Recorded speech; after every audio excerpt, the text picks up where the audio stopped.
Di balik kesuksesan Haji Mansur sebagai pengusaha kuliner, tersembunyi rahasia kelam yang tak seorang pun menduganya. Rumah makan yang selalu ramai itu ternyata menyimpan kengerian yang tak terlihat oleh mata biasa. Kecelakaan beruntun, usaha pesaing yang tiba-tiba bangkrut, dan teror gaib yang semakin nyata. Semua itu pasti ada misteri yang terjadi, yang telah dilakukan oleh Pak Haji Mansur.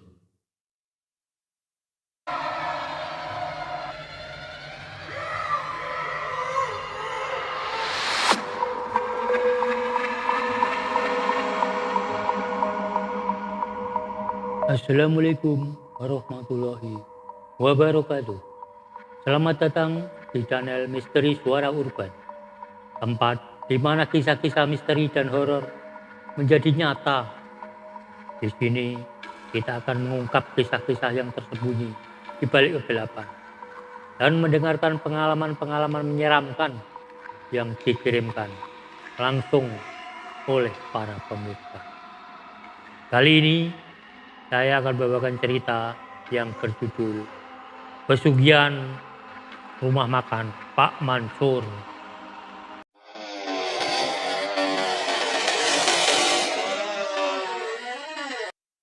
Haji Mansur adalah seorang pengusaha kuliner yang sukses. Rumah makannya itu selalu ramai. Ramai sekali yang pengunjung, baik dari kota maupun luar kota. Makanan yang dijual itu laris manis. Siapa yang menyangka bahwa kesuksesan itu berasal dari sesuatu yang tidak wajar. Dulunya itu, ruko yang sekarang menjadi rumah makan milik Pak Haji Mansur adalah milik Pak Haji Karyo. Usianya sudah lanjut dan Pak Karyo itu ingin menjual ruko itu karena butuh uang untuk pengobatan istrinya. Haji Mansur datang dengan tawaran yang sangat menarik. Ia bersedia membeli ruko itu dengan harga tinggi. Namun dengan pembayaran yang bertahap. Pak Haji Karyo yang butuh uang segera setuju. Transaksi pun terjadi dan dalam waktu singkat rumah makan itu pun dibuka. Namun sejak rumah makan itu berdiri, sesuatu yang aneh itu mulai terjadi. Ada kecelakaan sering terjadi di depan ruko itu. Motor dan mobil sering tergelincir tanpa sebab. Orang-orang di sekitar mulai merasa takut. Namun tak ada yang bisa memastikan apa penyebabnya. Sementara itu, Haji Karyo mulai merasa ada yang janggal dengan Pak Haji Mansur. Uang hasil penjualan ruko belum dilunasi. Padahal kan bisnisnya itu sangat sukses. Rumah makannya itu laris manis.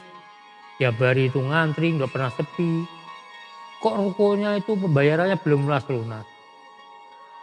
Justru kalau dia itu menagih ke Pak Haji Mansur itu sikapnya kasar dan selalu itu enggan untuk membayar.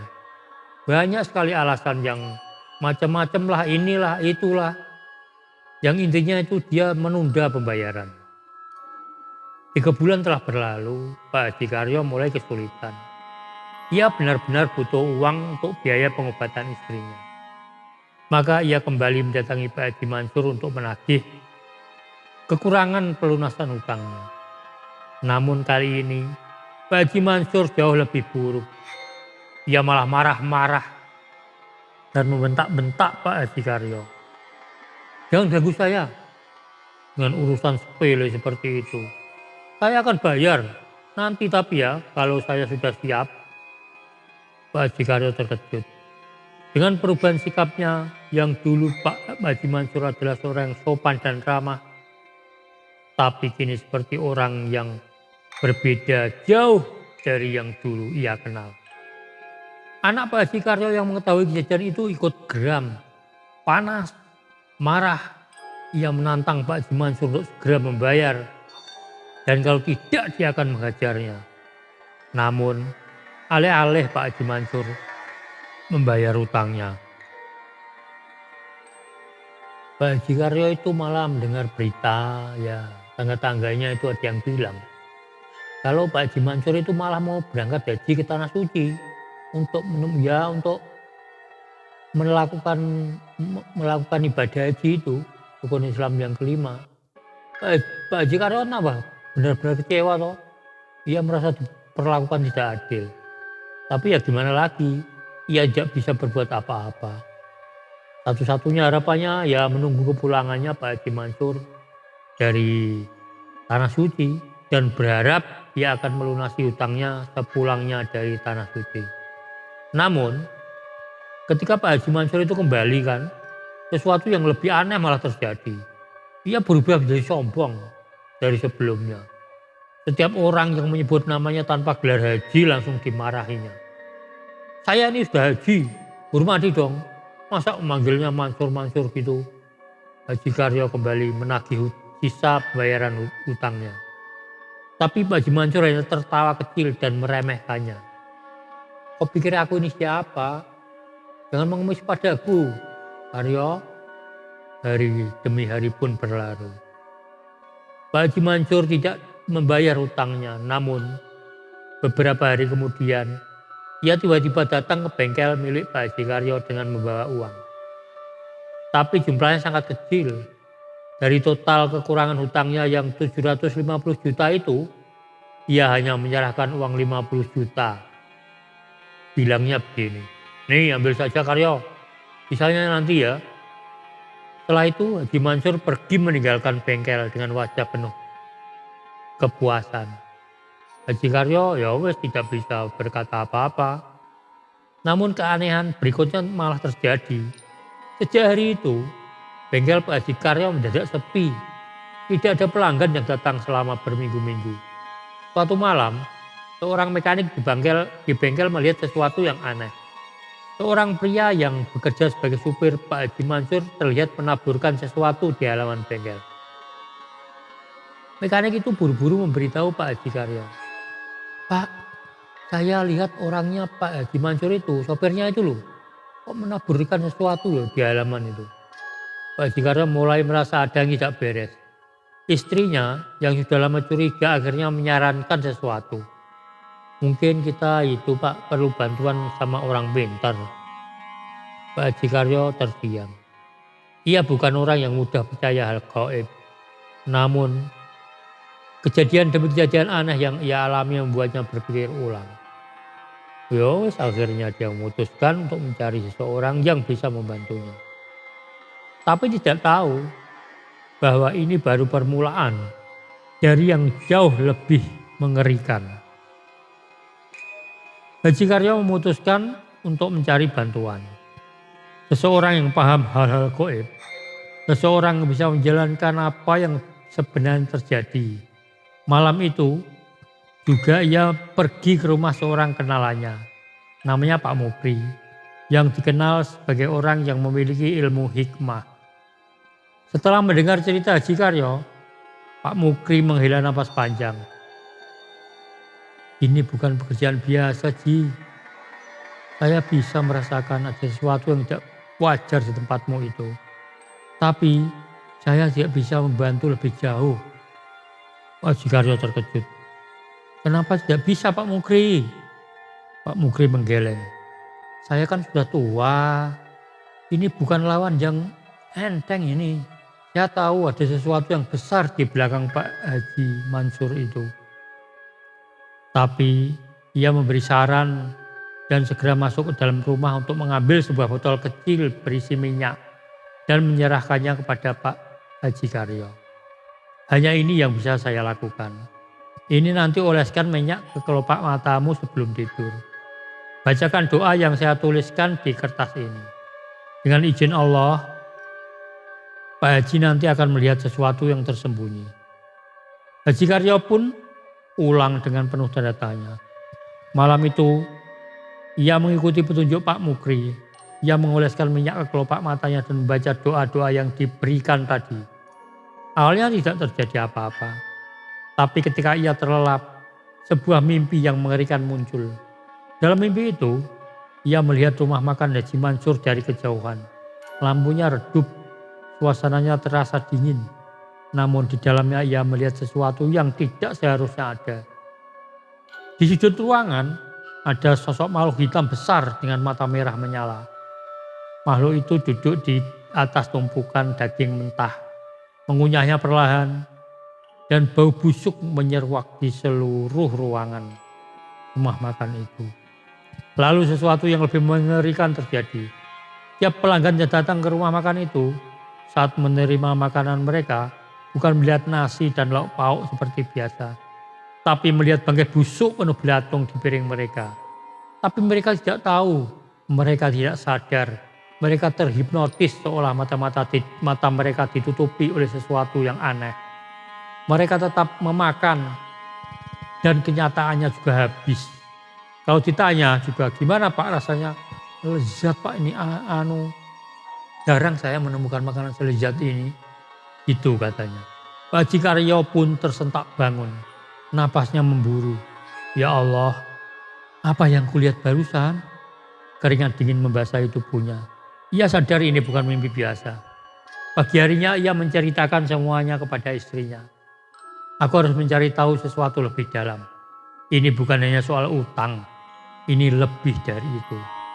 Sementara itu keadaan bengkel makin memburuk.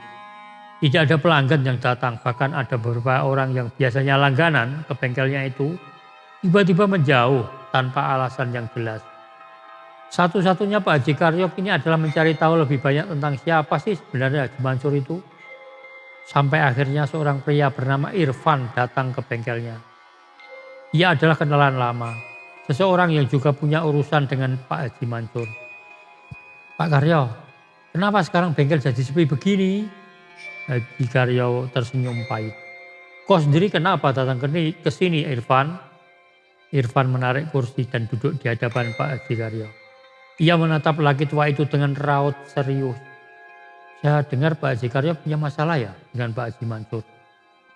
Saya juga pernah mengalami hal sama Pak. Pak Haji Karyo mengangkat alis. Kamu ngomong apa sih? Maksudmu apa? Irfan menarik napas dalam.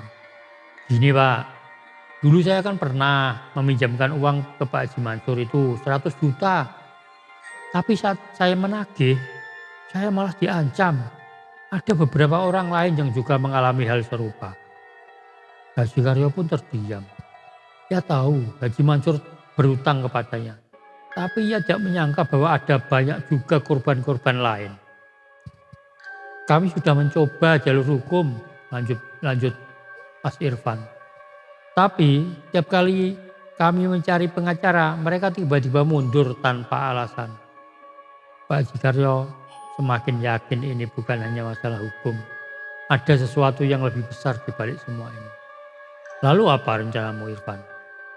Irfan menatapnya dengan serius. Saya ingin mengumpulkan semua korban Pak.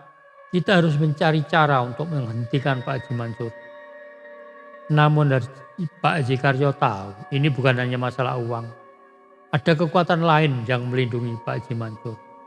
Dan ia belum tahu bagaimana cara melawannya. Malam itu, Pak Haji Karyo duduk termenung di teras rumahnya.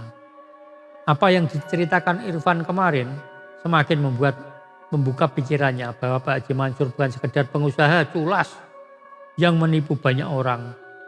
Ada sesuatu yang lebih mengerikan di balik kekayaannya. Bengkel yang semakin sepi membuatnya semakin yakin bahwa ada campur tangan ilmu goib di dalamnya. Ia teringat pada mimpi mengerikan yang ia alami setelah menggunakan minyak dari Pak Mukri.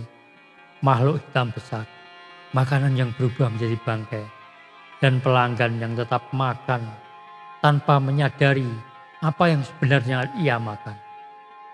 Pagi harinya Pak Karyo kembali didatangi seorang yang membuatnya semakin yakin bahwa ia sedang berhadapan dengan sesuatu yang tidak kasat mata. Pak, saya ingin bicara, tapi jangan bilang siapa-siapa ya. Seorang laki tiba-tiba datang ke Pak Karyo. Laki-laki itu adalah Nurdin. Dia adalah mantan karyawan rumah makan Pak Haji Mansur. Datang dengan wajah penuh ketakutan. Haji Karyo mengernyitkan dahinya. Ada apa sih Nurdin? Kamu ini kok gopoh-gopoh ke sini itu? Oh ini kenapa? Nurdin menoleh ke kanan dan ke kiri untuk memastikan tidak ada orang lain yang mendengarnya. Gini Pak Karyo, saya dulu kerja di rumah makan itu kan. Pak Karyo juga tahu. Tapi saya keluar karena saya melihat sesuatu yang tidak seharusnya saya lihat. Apa maksudmu? Kata Pak Karyo. Nurdin menarik napas dalam, lalu berbicara dengan suara pelan seolah takut ada yang mendengarnya. Di lantai 2 rumah itu ada satu kamar yang selalu dikunci. Tidak ada seorang pun yang boleh masuk kecuali Pak Haji Mansur. Dan satu orang yang sering datang ke sana, adik iparnya sendiri. Mata Pak Karyo menyipit. Adik iparnya? Nurdin mengangguk. Iya Pak, namanya Pak Burhan. Saya tidak tahu pasti apa yang mereka lakukan di dalam. Tapi saya pernah melihat sesuatu yang membuat saya tidak bisa tidur berhari-hari. Haji Karyo semakin penasaran. Ah kamu itu coba diteruskan ceritanya itu. Apa yang kau lihat? Nurdin menelan ludah. Suatu malam, saya kebetulan lembur Pak. Saya ada di dapur dan hendak mengambil sesuatu di gudang belakang. Saat saya melewati tangga menuju lantai 2, saya mendengar suara aneh. Suara aneh? Suara apa sih? Suara orang melantunkan sesuatu Pak. Tapi bukan doa. Saya tidak mengerti bahasanya. Haji Karyo mulai merasakan bulu kuduknya berdiri. Saya penasaran Pak, jadi saya mendekat. Saya mengintip dari celah pintu. Lalu di kamar itu saya melihat mereka mengelilingi sesuatu di lantai. Ada lingkaran besar dengan simbol-simbol yang aneh. Lalu di tengahnya ada seekor kambing hitam yang sudah disembelih. Haji Karyo terkejut. Nurdin juga terus langsung melanjutkan dengan suara gemetar. Saya melihat dengan mata kepala sendiri Pak. Pak Burhan menampung darah kambing itu ke dalam mangkuk. Lalu Haji Mansur menenggaknya seperti air minum biasa. Setelah itu mereka tertawa. Hahaha. Gitu Pak Karyo.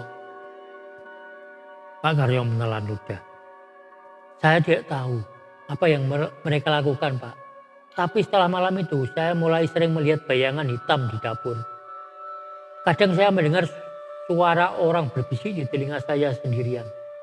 Saya tidak tahan dan akhirnya keluar dari sana. Haji Karyo kini paham. Ini bukan soal utang dan bisnis, tapi ini adalah soal pesugihan. Tapi aneh ya, dia itu pesugihan tapi kok utang orang kok tidak dibayar itu gimana sih? Jadi bingung saya ini. Tapi ya sudahlah. Sekarang saya mengerti mengapa rumah makan Pak Haji Mansur itu terlalu lama. Ramai. Mengapa orang-orang tetap makan di sana mesti yang sebenarnya itu menjijikkan menurut pandangannya. Ia juga sadar dirinya sedang berada dalam bahaya. Haji Karyo menghembuskan napas panjang dan menatap Nurdin dengan serius. Aku harus mencari orang yang bisa menghentikan ini. Namun, menghentikan sesuatu yang berasal dari Gunung Kawi bukanlah sesuatu yang mudah, Pak. Iya benar. Setelah mendengar cerita dari Nurdin, Haji Karyo semakin yakin bahwa ada sesuatu gelap yang terjadi di balik kesuksesan Haji Mansur. Pesugihan. Ya, pesugihan Gunung Kawi. Malam itu Haji Karyo tidak bisa tidur. Ia terus memikirkan langkah apa yang seharusnya dia lakukan. Jika benar Pak Haji Mansur melakukan ritual pesugihan, maka ia tidak bisa menghadapinya sendirian. Esoknya ia memutuskan untuk kembali menemui Pak Mukri. Pak Mukri, saya sudah tahu lebih banyak. Ini bukan soal utang Pak Mukri. Dan bengkel saya yang tiba-tiba sepi itu lebih dari itu. Pak Mukri mendengarkan dengan seksama semua yang Pak Haji Karyo ceritakan dan juga semua yang telah diceritakan Nurdin pada Pak Karyo. Wajahnya mengeras Saya sudah menduga Pak Haji. Dan saya sudah bilang, saya tidak bisa membantu lebih jauh. Aduh gimana sih ini Pak Mukri? Kok nggak bisa? Pak Mukri tetap menggeleng. Dulu saya pernah berurusan dengan orang yang juga memakai ilmu dari Gunung Kawi. Itu bukan ilmu biasa. Tidak bisa sembarang orang melawannya. Oh gitu ya. Pak Jikayo terdiam sesaat. Tapi saya hanya bisa memberi satu saran lanjut Pak Mukri. Carilah seseorang yang benar-benar paham ilmu agama. Yang biasanya itu seorang lulusan pondok atau guru pondok. Itu mungkin bisa. Dan biasanya itu pondok-pondok pesantren yang besar ya Pak. Siapa yang bisa saya cari Pak? Pak Mukri bertanya sejenak. Lalu berkata, ada seorang kiai di Jawa Timur. Beliau dulu pernah membantu seorang yang mengalami hal serupa. Namanya Kiai Marzuki. Pak Jikaryo mencatat nama itu dalam pikirannya. Tapi Haji, ada satu hal yang harus Haji tahu. Apa itu? Pak Mukri menatapnya dalam-dalam. Kalau Haji Mansur benar-benar memakai pesugihan, maka ia pasti sudah mengikat perjanjian dengan jin. Dan jin itu tidak akan tinggal diam jika kita mencoba mengganggunya. Haji Karyo merinding. Saya sudah mengambil langkah sejauh ini Pak Mukri. Saya tidak akan mundur. Pak Mukri menghela napas panjang. Baiklah, hati-hati Ji ya. Jangan pernah meremehkan apa yang sedang Haji hadapi. Beberapa hari setelah pertemuan dengan Pak Mukri, Pak Haji Karyo bersiap pergi ke Jawa Timur. Ia mencari informasi tentang Kiai Marzuki dan akhirnya menemukan lokasi pesantrennya. Perjalanan ini terasa berat, seolah ada sesuatu yang menghalangi. Beberapa kali mobil yang ia tumpangi mogok tanpa sebab. Bahkan sopir yang membawanya tiba-tiba merasa tidak enak badan. Namun akhirnya ia sampai juga di pesantren itu. Saat bertemu Kiai Marzuki, Pak Haji Karyo langsung menceritakan semuanya. Kiai itu mendengarkan dengan tenang, lalu mengangguk pelan. Apa yang Haji hadapi ini bukan hal sepele. Jika benar Haji Mansur telah melakukan perjanjian dengan jin pesugihan, maka ia tidak bisa lagi hidup seperti manusia biasa. Maksud Kiai apa ya? Kiai Marzuki menatap Haji Karyo dengan tajam. Haji Mansur sudah menjadi bagian dari perjanjian itu. Jika ia mencoba keluar atau gagal memenuhi syarat yang diminta, maka jin-jin itu sendiri yang akan mengambilnya. Haji Karyo bergidik. Tapi ada satu cara, lanjut Kiai Marzuki. Kita bisa memutus pengaruhnya, tapi ini berbahaya. Tapi ini berbahaya Haji. Tidak hanya bagi Haji tapi juga bagi saya dan siapapun yang terlibat. Haji Karyo menelan ludah. Saya sudah terlalu jauh Pak Yai. Saya tidak bisa mundur. Kiai Marzuki tersenyum tipis. Baiklah kalau begitu, kita harus bersiap-siap. Perlawanan terhadap Haji Mansur akan segera dimulai. Malam itu, Kiai Marzuki menyalakan dupa dalam ruangannya. Asap tipis mengepul memenuhi udara dengan aroma khas yang menenangkan. Haji Karyo duduk bersila di hadapannya. Sementara, dua santri Kiai Marzuki berdiri berjaga di luar ruangan. Haji, sebelum kita melawan, kita harus tahu seberapa kuat musuh kita.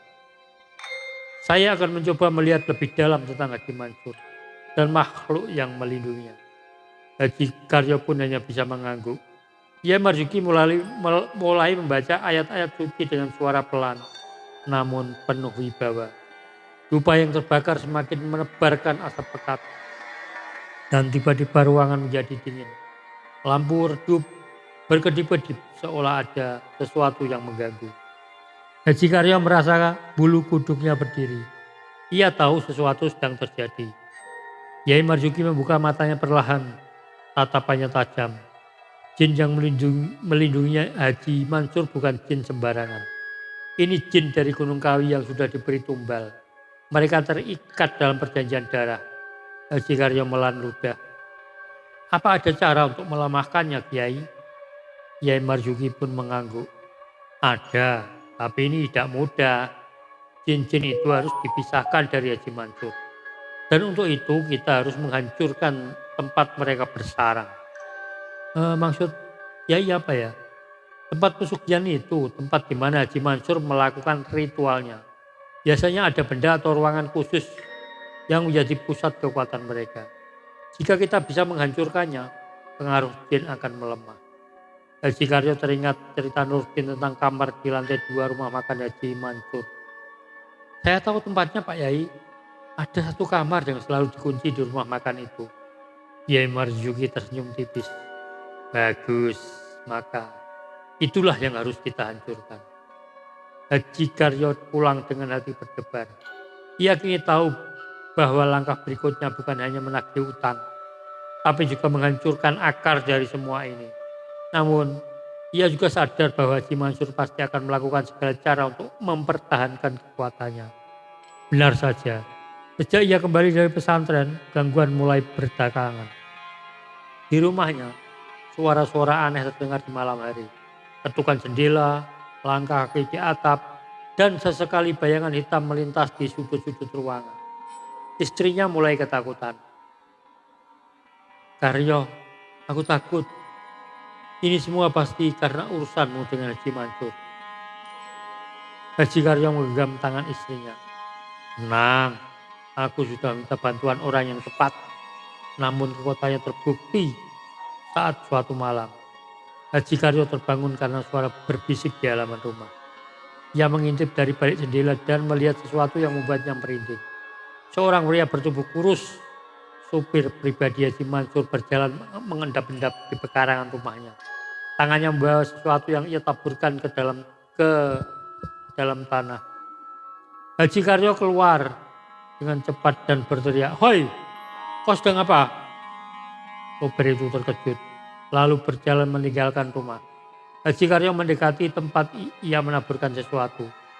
Ketika melihat lebih dekat, ia menemukan bungkusan kain hitam berisi benda-benda aneh, potongan tulang kecil, rambut, dan tanah yang berbau busuk. Ia tahu ini bukan hal biasa. Karyo segera mengambil air dan baca doa, lalu menyiramkan air itu ke tanah. Begitu air mengenai bungkusan tersebut, terdengar suara mendesis, seperti suara sesuatu yang terbakar. Bau busuk semakin menyengat lalu menghilang begitu saja. Gangguan ini semakin menjadi. Dan itu artinya Haji Mansur tahu bahwa ada seseorang yang mencoba mengganggu kekuatannya. Perang ini baru saja dimulai. Malam itu, Haji Karyo tidak bisa tidur. Ia duduk di ruangan tengah memegang tasbih yang terus ia putar di jemarinya. Tak lupa juga ia membacakan doa-doa yang telah dipelajarinya dari Pak Marzuki. Perasaan was-was tidak bisa ia hilangkan. Setelah kejadian tadi, ia yakin bahwa Pak Haji Mansur sudah mengetahui niatnya. Tak lama terdengar suara ketukan di pintu. Perlahan-lahan, tok, tok, tok, tok, tok. Haji Karyo melirik jam di dinding. Hampir pukul 2 dini hari. Ia menoleh ke istrinya yang tertidur di kamar. Lalu menguatkan hatinya.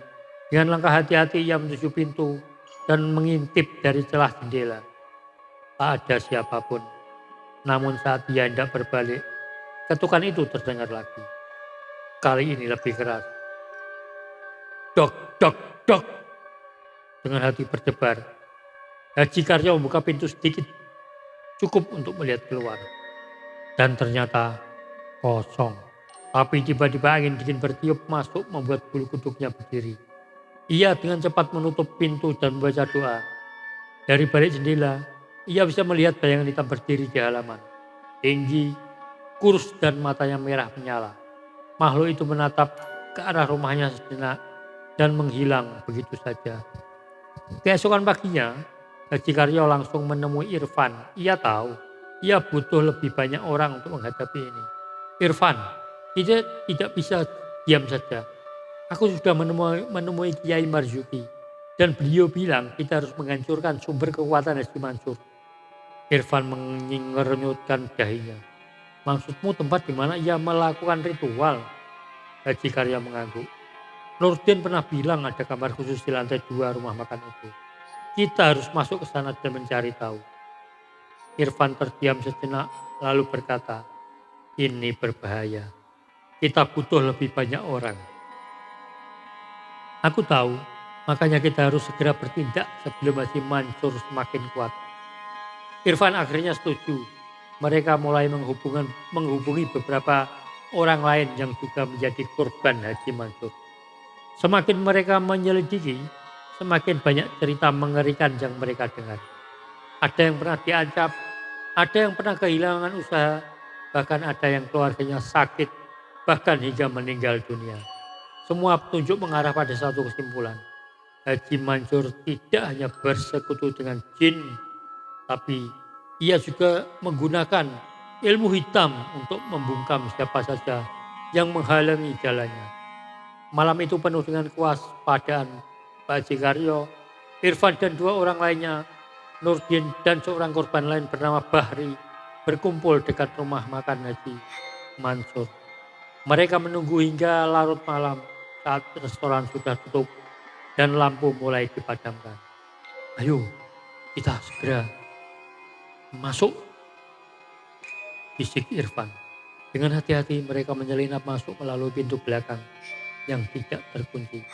Begitu masuk, mereka langsung merasakan bahwa ada hawa yang berbeda. Udara di dalam lebih panas. Bau anyir menyeruak dari dalam ruangan. Mereka menaiki tangga menuju lantai 2. Saat mereka sampai di depan kamar yang dimaksud Nurdin, mereka langsung tahu bahwa ini tempat yang mereka cari. Pintu kayunya dipenuhi ukuran aneh yang tidak mereka mengerti. Dan lebih mengerikan, ada bercak darah kering di dekat gagang pintu. Kita siap? Tanya Haji Karyo dengan suara pelan. Semua mengangguk. Dengan hati-hati ia mendorong pintu kamar atas itu. Di tengah ruangan ada sesajen dengan kepala ayam yang sudah mengering. Tulisan-tulisan kuno menghiasi dinding. Tapi yang paling mengerikan adalah sosok hitam besar yang duduk membelakangi mereka. Sosok itu menoleh perlahan. Dan sepasang mata merah menyala menatap mereka tajam. Haji Karyo tahu mereka telah masuk ke dalam dunia iblis. Sosok hitam itu menatap mereka lekat-lekat. Matanya merah menyala. Tubuhnya besar dengan kulit yang tampak kasar seperti arang. Ruangan itu tiba-tiba menjadi panas. Seolah ada api yang menyala mengelilingi mereka.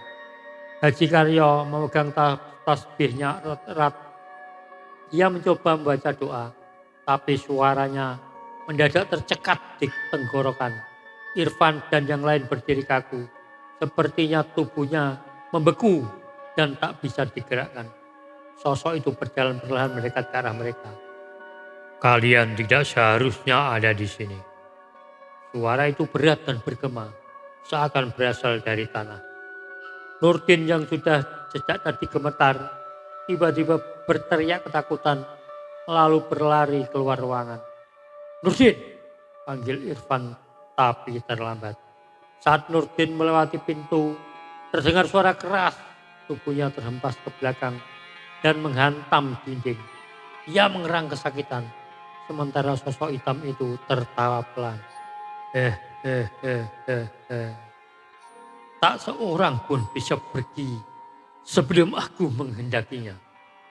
Bahri yang sejak tadi memegang sebelah pisau mencoba nekat menyerang. Tapi tangannya tiba-tiba kaku, berhenti di udara. Pisau itu bergetar hebat, lalu terlepas jatuh ke lantai. Haji Karyo menarik tampas panjang. Dengan sisa keberanian yang ia miliki, ia mengangkat tangannya dan mencoba membaca ayat kursi dengan lantang. Begitu suara doanya menggema, sosok hitam itu menggeram keras. Tubuhnya bergetar seolah ada sesuatu yang menyiksanya. Hentikan! Ruangan berguncang. Benda-benda sekitar mereka berjatuhan. Cahaya dari lampu redup, berkedip, berkelip, dan hanya panas. Hawa panas semakin menyengat. Irfan, Bahri, dan Nurdin ikut membaca doa. Meski suara mereka juga bergetar karena ketakutan. Tiba-tiba di balik kegelapan terdengar suara lain. Suara seorang yang mereka kenal. Apa yang kalian lakukan di sini? Pak Haji Mansur tiba-tiba sudah berdiri di abang pintu. Wajahnya merah padam karena marah. Ia melangkah masuk, tatapannya penuh kebencian. Kalian berani masuk dan mengusik tempatku. Haji Karyo sedikit mundur. Kami tahu apa yang kau lakukan, Mansur. Kami tahu bagaimana kau mendapatkan kekayaanmu. Haji Mansur menyerainya. Lalu, apa yang kalian bisa lakukan? Aku sudah terlalu kuat. Bahkan jika kalian pergi dari sini, aku bisa membunuh kalian semua kapan saja. Haji Karyo merasakan hawa jahat yang semakin kuat. Jin yang bersarang di tempat ini nampak menempel di belakang Haji Mansur, seolah menyatu dengannya. Tapi tiba-tiba suara lain dari luar. Suara langkah kaki yang mendekat. Seorang pria berjubah putih masuk ke dalam ruangan dengan tenang. Ia adalah Kiai Marzuki. Haji Mansur tampak terkejut melihatnya. Kalian pikir aku akan membiarkan Pak Haji Karyo sendirian menghadapi ini? Dengan tenang Kiai Marzuki melangkah ke tengah ruangan. Tangannya mengangkat botol kecil yang berisi minyak yang telah ia bawa. Ia membukanya dan meneteskan minyak itu ke lantai. Lalu membaca doa dengan suara lantang. Begitu minyak itu menyentuh lantai, jin hitam itu menjerit kesakitan. Tubuhnya bergetar dan mengeluarkan asam hitam yang pekat. Tidak, tidak. Ruangan semakin bergetar. Haji Mansur tampak panik. Tidak, kalian tidak akan mengambil semuanya dariku. Tapi Kiai Marzuki tetap melanjutkan doanya. Jin itu menggeram, berteriak, lalu menatap Haji Mansur. Justru jin itu sekarang ingin menelan Haji Mansur. Kau telah gagal memenuhi janjimu, Mansur. Sebelum Haji Mansur sempat bereaksi, sosok hitam itu melompat ke arahnya dan menerjang tubuhnya. Haji Mansur menjerit, "Ah!" Tubuhnya bergetar hebat lalu ia jatuh ke lantai. Matanya membelalak, mulutnya mengeluarkan busa. Dan dari tubuhnya asap hitam terus mengepul, lalu perlahan menghilang. Ruangan itu kembali normal. Suhunya turun, guncangan berhenti dan aroma yang tadinya anyir perlahan menghilang. Haji Mansur tergeletak di lantai tak bergerak. Semua yang ada di ruangan saling berpandangan. Apakah ini sudah berakhir?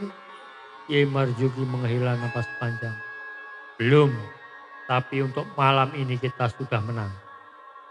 Pagi harinya, berita tentang Haji Mansur yang ditemukan tak sadarkan diri di lantai 2 rumah makannya menyebar ke desa itu. Para karyawan yang datang untuk bekerja pagi itu terkejut melihat majikan mereka tergeletak dengan mulut berpisah dan tubuh menggigil. Mereka langsung memanggil ambulan dan langsung membawanya ke rumah sakit. Dokternya sibuk memeriksa apa yang sebenarnya terjadi di dada Pak Haji Mansur. Dan ternyata dokter tidak menemukan penyakit apapun. Tidak menemukan penyakit apa yang jelas itu kenapa itu juga. Pak dokter geleng-geleng kepala. Haji Mansur hanya diam dengan tatapan kosong. Tubuhnya lemah, seakan jiwanya telah pergi. Sesekali ia mengigu dengan suara lirih, menyebut nama-nama yang sudah tidak dikenali. Sementara Pak Haji Karyo, Irfan, dan Bahri kembali menemui Kiai Marzuki untuk meminta nasihat. Apakah kira-kira ini sudah benar-benar selesai, Pak Yai? Tanya Haji Karyo dengan hati yang masih ketakutan. Kiai Marzuki menghela nafas, menatap mereka dengan wajah serius. Jin yang melindungi Mansur sudah meninggalkannya. Tapi ingat, perjanjian pesugihan tidak bisa begitu saja berakhir. Akan ada konsekuensinya. Haji Karyo mengangguk. Paham sejak dulu ia sering mendengar cerita tentang orang-orang yang melanggar perjanjian gaib. Tidak ada yang bisa lolos tanpa membayar harga yang telah mereka janjikan. Lalu apa yang akan terjadi? Pak Kiai Marzuki menatap ke arah luar jendela, melihat langit yang mulai melindung. Kita hanya perlu menunggu. Maaf. Malam itu di rumah sakit, sesuatu yang aneh terjadi. Seorang perawat yang bertugas malam hari mendengar suara aneh dari dalam kamar tempat Pak Haji Mansur dirawat. Seperti suara desisan ular bercampur dengan rintihan pelan. Perawat itu memberanikan diri membuka pintu. Di dalam kamar, lampu redup berkedap-kedip dan di sudut ruangan Pak Haji Mansur duduk di atas tempat tidurnya. Tubuhnya gemetar, matanya menatap kosong ke depan, tapi bibirnya bergerak seolah sedang berbicara dengan seseorang yang tidak terlihat. Tidak, tidak, jangan sekarang. Aku belum siap. Tiba-tiba bayangan itu muncul di dinding. Perawat itu membelalakkan mata menahan nafas. Dari dalam bayangan itu muncul tangan panjang dengan jari-jari kurus mencengkeram Haji Mansur. Tidak, aku mohon berikan aku waktu lagi. Suara Haji Mansur terdengar serak, penuh ketakutan. Perawat itu menjerit dan berlari keluar, memanggil dokter dan petugas keamanan. Tapi saat mereka masuk kembali ke kamar Haji Mansur, sudah tidak ada di tempat tidurnya. Jendela kamar terbuka lebar dan angin malam pun berhembus masuk dengan dinginnya. Mereka melihat keluar di halaman rumah sakit yang sudah gelap. Terlihat sesosok tubuh berjalan tertatih menuju gerbang. Itu Pak Haji Mansur, seru salah seorang petugas keamanan. Mereka langsung berlari mengejarnya. Tapi sebelum mereka bisa mendekat, sesuatu yang mengerikan terjadi. Dari kegelapan muncul sosok-sosok hitam dengan mata merah. Mereka mengelilingi Haji Mansur, merayap dari segala arah. Tolong, jangan sekarang. Aku sudah memberikan semuanya. Haji Mansur berlutut. Tangannya gemetar, penuh ketakutan. Tapi sosok-sosok hitam itu semakin dekat. Dalam sekejap, mereka menelan tubuh Haji Mansur. Jeritan menggema di seluruh halaman rumah sakit. Para petugas yang berusaha mendekat tiba-tiba terpental ke belakang. Seolah ada kekuatan yang tak terlihat menahan mereka. Saat mereka mendekat, mereka kaget. Mereka semua heran. Ternyata yang tersisa hanyalah baju dan pakaian Pak Haji Mansur. Sedangkan tubuhnya sudah tidak ada lagi. Keesokan harinya, kabar tentang hilangnya Pak Haji Mansur menyebar dengan cepat. Beberapa orang berspekulasi bahwa ia melarikan diri, sementara yang lain percaya bahwa ia telah dijemput oleh kekuatan gaib yang pernah ia panggil sendiri. Rumah makannya akhirnya ditutup untuk selamanya. Orang-orang yang pernah menjadi korban mulai mendapatkan kembali ketenangan mereka. Bengkel Pak Haji Karyo perlahan mulai ramai kembali. Dan usaha-usaha lain yang dulu hancur akibat Haji Mansur mulai bangkit. Namun di suatu malam beberapa warga yang lewat di depan rumah makan bekas milik Pak Haji Mansur mengaku sering mendengar suara-suara aneh. Suara bisikan pelan seperti seseorang yang memohon ampunan. Jangan lupa subscribe, like, dan share. Apabila ada yang ingin Anda sampaikan, silahkan tulis komen Anda di bawah. Terima kasih atas dukungan kalian semua. Saya doakan agar selalu dalam keadaan sehat walafiat dan mendapatkan rezeki yang berlimpah dari Allah Subhanahu wa Ta'ala. Sampai jumpa di episode berikutnya. Wassalamualaikum warahmatullahi wabarakatuh.